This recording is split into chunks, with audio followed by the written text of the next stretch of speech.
New heroes have started to take over Hero Association. Child Emperor has transferred to New Heroes, and you know the Mosquito girl from episode 2 of Opium Enemy? She survives and is now the sign girl of the takoyaki shop. Chapter 190 starts with Child Emperor working in a faculty. He has started investigating Hero Association on his own. The more he investigates the association, the more it seems rotten to the core. At this point, he has lost any faith in its policies, but still he wants to change things by himself. So he is working really hard to surpass Hero Association and any S-class heroes to the point that he has put all the work upon himself. Child Emperor has even drifted away from his mentor Buffy and some of his most trusted colleagues. Then he gets a message from Zombieman to meet him after school. In next panel, we see Zombieman and Child Emperor at Maid Cafe. Zombieman offers milkshake and tries to explain about limiters and leveling up their own capabilities. In a way, he is trying to help Child Emperor and lighten up his work. During this, Child Emperor was looking pretty depressed. He suddenly says his classmates were making fun of him for his hero name. Here we get to know that Isamu, aka Child Emperor, is insecure of his hero name. Zombieman tries to console him, but he is embarrassed and frustrated. As in Japanese, his hero name means immature in a double standard way. He thinks everyone is making fun of him every time they say his hero name. So he gets really mad and runs off from there saying he hates adults. Zombieman thinks stress is really getting him and messages that he will work towards easing Child Emperor's burden. After that, we see Mosquito girl selling takoyaki. Yeah, she survived Saitama's slap and is now the sign girl of takoyaki shop. But in the fight, her blood sac was destroyed, so she gets hungry really fast. Then her hunger for the blood takes control over her senses and tries to suck the blood just like episode 2. Even in this panel, when two boys were leaving after buying takoyaki, she almost tried to suck life out of them. But Gorilla suddenly puts huge injection to supply her blood and make her come back to her senses. Gorilla asks Dr. Genos to hurry up and regenerate Mosquito Girl's blood sac. Dr. Genos replies it's still in the incubation tank. Then Zombieman enters the room. Genos asks reasons for its visit. Then Zombieman replies, there is a guy who defeated Monster Garo with one hit. Based on the testimony of Demon Cyborg and the circumstances during the battle, it defied all common sense. Zombieman came to the conclusion that Saitama's limiter had been removed and he wants Dr. Genos to help him remove his limiter. Actually, Dr. Genos told Zombieman about Saitama's existence before Monster Association raid mission. He told Zombieman all about limiter and how one can achieve greater height by removing the limiter. Genos says the House of Takoyaki has a basement and he have got something interesting down there to show to Zombieman. Looks like House of Takoyaki, which was originally House of Evolution, hasn't completely abandoned their work. They are still trying to achieve some scientific evolution, but in much safer way. Then the chapter focuses on the Hero Association's headquarters. There, Snake and the staff of Hero Association is talking about a missing case. The victim was a certain executive of one of the association's sponsors company and he has gone missing since the end of the last year. But several days ago, skeletal remains were found in a hidden room underneath his residence. Based on the evidence found at the scene, the police came to the conclusion that the perpetrator was a monster. So since this is the monster disaster case, the investigation was handed to the Hero Association. Hero Association wanted Snake to investigate and eliminate the monster.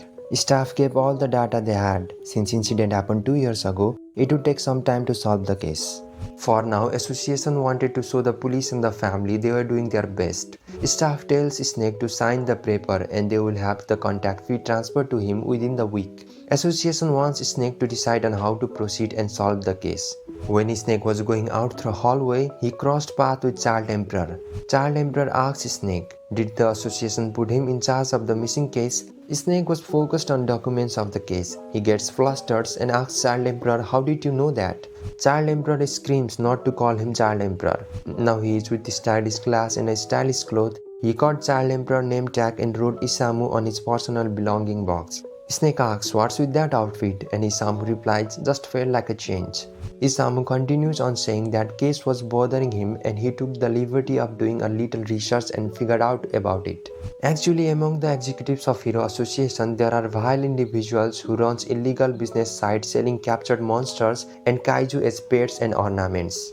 It seems like there have been number of cases in the past where those have escaped or caused disasters during their distribution or once they reach their buyers. The case Snake have is just one of the many that have been bouncing around. The monster in the question was exterminated 6 months ago, and Isamu confirmed it from the individual ID chip that was implanted in its body. Association handled it in secret to prevent any nasty rumors from spreading. By accepting the case, Snake just got himself in on a hell of a scandal. Snake asks, "Why did you tell me?" And Child Emperor replies, "Because he felt bad that Snake would end up chasing a monster that has already been eliminated." Then Child Emperor walks off and Snake is pretty frustrated about it. He can't believe the executives were trying to screw him. Even though he is a lower A-class hero, he still has pride and heart of a hero. He was there to protect people from deep-seeking and during the Monster Association invasion. In next scene, Child Emperor takes his belongings and goes off on Neo Heroes chopper. Neo Heroes announces that they will have new Guardian of Peace among their ranks, and that would be genius hero Wild Emperor, who was originally a Child Emperor. Isamu says for the safety of citizens he will do anything, and with this one of the association's S-class hero is officially transferred to Neo Heroes. Cut back to the Hero Association, executives are discussing over their situation. Silver Fang just retired and now Child Emperor has removed himself from the hero registry. Due to this, it's only going to be easier and easier for Neo Heroes to poach Hero Association's talent. In the middle of the argument, Sweetmax enters the room. He says now Hero Association is downed by a brilliant 10-year-old hero. Sweet says a few days ago he came to the board with a petition containing a summary of opinions from heroes in class B or below, as well as general public. He described problems with the pro-hero system and plans on how to improve it, along with staff restructuring for the executive team. It also included a proposal to launch a new team that would specialize in countermeasures against major disasters of level Dragon and higher. In order to solve the current problems and restore the lost credibility, Sweetmax wants to create some kind of pillar of spiritual support. In other words, the perfect hero. He wants to start a project to produce an almighty hero. Of course, it's Saitama, so people are gonna be pretty skeptical about it. Executive thinks Sweet should pick someone little more interesting for the training project. Sweet says you can't even recognize your own problems until you are too late to solve them. That's how narrow-minded your vision is.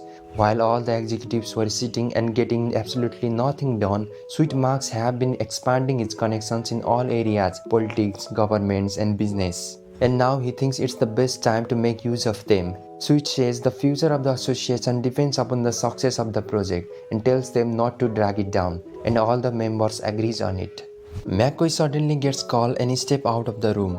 With a smirk, he thinks about his plan to destroy the Hero Association. He knows about the Sweetmax background from analyzing the information. He also knows about how Sweetmax established connections with the upper class society. If Sweet's true identity were to be revealed at the right time, it would be a major scandal. For those in power, any connection to him could be something that could cause their downfall, and they would not forgive Sweet or the association for that. Once that happens, Sweet would be hunted by Neo Heroes and they will gain appreciation from higher ups as well as public. Conversely, the Hero Association will go under completely. Then after that, McCoy would bring all the data Association has accumulated as a gift, and Neo Heroes will welcome him on board as an executive. He really has damn good plan.